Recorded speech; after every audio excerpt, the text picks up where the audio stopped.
एक असं आहे, हे जाणीवपूर्वक असत्य आणि खोटं बोलण्याचा प्रयत्न त्या ठिकाणी आहे। निवडणूक आयोगाने दादांच्या नेतृत्वाखाली आम्ही घेतलेल्या भूमिकेच्या वरती कायदेशीर शिक्कामोर्तब केल्याच्या नंतर तिकडनं पक्षाचं नाव आणि पक्षचिन्ह कुठलं असावं याची निवडणूक आयोगाने सुद्धा विचारणा केली। त्यामुळे आम्हाला विरोध करण्याचं काही कारण असू शकतच नाही। आम्हाला आज घड्याळाचं चिन्ह पक्ष अधिकृतपणाने निवडणूक आयोगाने विधानसभा अध्यक्षांनी दिलेलं आहे। आयुष्यभर खोटं बोलत जनतेच्या मनामध्ये संभ्रम निर्माण करणारी काही व्यक्ती जाणीवपूर्वक अशापैचा अपप्रचार करण्याचा प्रयत्न करतायत, तो त्यांच्याकडे राहू द्या। महाराष्ट्रातली जनता सुज्ञ आहे, विचारवंत आहे, आम्ही घेतलेल्या निर्णयाच्या पाठीमागे ठामपणाने उभी आहे।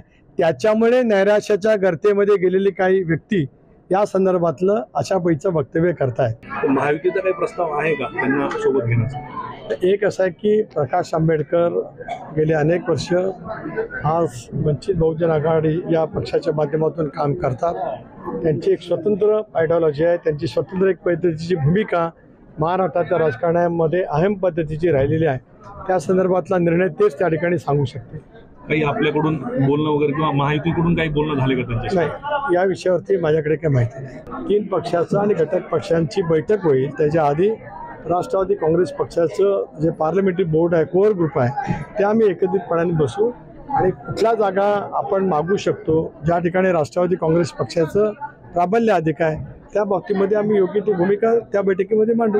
जागा वाटप व्हावं आणि दोघांनी अजितदादा गटांना काही जागा द्यावी असं विधान केलं त्यांनी। एक असं की गजानन कीर्तीकर शिवसेनेचे वरिष्ठ नेते आहेत। तिन्ही घटक पक्षाचे वरिष्ठ नेते आपापल्या भावना व्यक्त करू शकतात, परंतु लवकरच आम्ही एकत्रितपणाने बसू आणि या संदर्भातला सारासार विचार करू।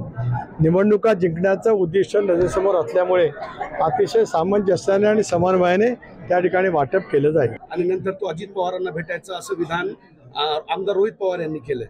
असं आहे, रोहित पवार अलीकडच्या राजकारणामध्ये आलेले आहेत। अजितदादांनी गेले 25 वर्षाची प्रचंड पद्धतीची मेहनत घेतली, त्याच्यामुळे महाराष्ट्रामध्ये आमदारांची संख्या राष्ट्रवादी काँग्रेस पक्षाला मिळवण्यामध्ये, राष्ट्रवादी काँग्रेस पक्षाला यश मिळण्यामध्ये त्यांचं योगदान खूप मोठ्या प्रमाणावरती झालेलं आहे। पण प्रत्येकाला काय दादा होता येत नसतं। दादा होण्यासाठी प्रचंड इच्छाशक्ती, प्रचंड मेहनत त्या ठिकाणी असावी लागते। ती अजितदादांनी गेले अनेक वर्ष महाराष्ट्रामध्ये निश्चितपणाने त्या ठिकाणी केलेली आहे।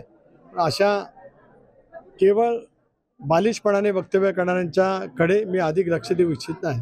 सुनील तटकरेंच्या एकच पत्त्यावर अनेक कंपनी आहेत। रोहित पवारांचं वक्तव्य मी नक्की ऐके।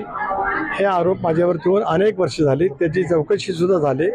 त्यामुळे आता रोहित पवारांनी आपलं जे आहे ते सांभाळण्याचा प्रयत्न करावा आणि मग बोलावं। मी त्यांचं काय वक्तव्य ऐकलेलं नाही। विधान केलं रोहित पवारांनी। अशी विधानं गेली 8 महिने झाले। कोरकटपणाने विधान करण्यामध्ये ज्यांना धन्यता बाळगते त्यांना बोलत राहू द्या। काय फारसं त्याला महत्त्व देण्याचं काही कारण नाही, अजिबात बिलकुल काय कारण असतं काय नाही। त्यांना स्वतःला चौकशीला समोर जावं, त्याने कशाला इतरांच्याबद्दल बोट दाखवावं। इतरांच्याकडे बोट दाखवल्याच्या नंतर 4 बोटं आपल्याकडे येतात, हे कदाचित भान विसरले असतील। महाविकास आघाडीचं जवळपास जागा वाटप निश्चित झालंय अशी माहिती कळते। महायुतीला किती दिवस लागणार आहे जागा वाटप? मी आपल्याला मगापासून सांगतोय की 2 आठवड्यामध्ये ते होईल। महाविकास आघाडीचं जागा वाटप झालं असे ढोल गेले महिनाभर सारखे वाजवले जात आहेत, पण अजूनही कुठं कोणाला किती जागा आहेत हे कोणी स्पष्ट त्या ठिकाणी केले नाही। त्यांच्याकडे राहू द्या, मला त्याच्यावरती चिंता असं काही कारण नाही। महायुती समर्थपणाने, आत्मविश्वासाने लोकसभेच्या निवडणुकीला सामोरं जाईल। कुणी किती आव्हानं उभं केली तरी 45 पेक्षा जास्त जागा या महाराष्ट्रामध्ये एनडीएला म्हणजे महायुतीला त्या ठिकाणी निर्विवादपणाने मिळतील।